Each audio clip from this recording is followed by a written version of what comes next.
Teraz je také moderné hovoriť o vesmíre. Na mňa napadol jeden zo zákonov a to je, že vesmír dáva všetko do rovnováhy. No ale nie v takom zmysle, že po smiechu príde pláč a po dobrom musí prísť zlé, ale on dáva do rovnováhy, keď vznikne nadbytočný potenciál.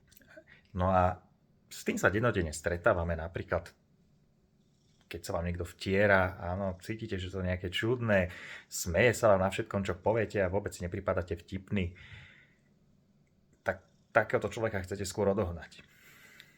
No a keď si pozrieme toho nášho premiéra, koľko zloby z neho ide, fúr je zamračený, keď sa o niečo spýtate, hneď je oheň na streche, usmeje sa len, keď sa vysmieva.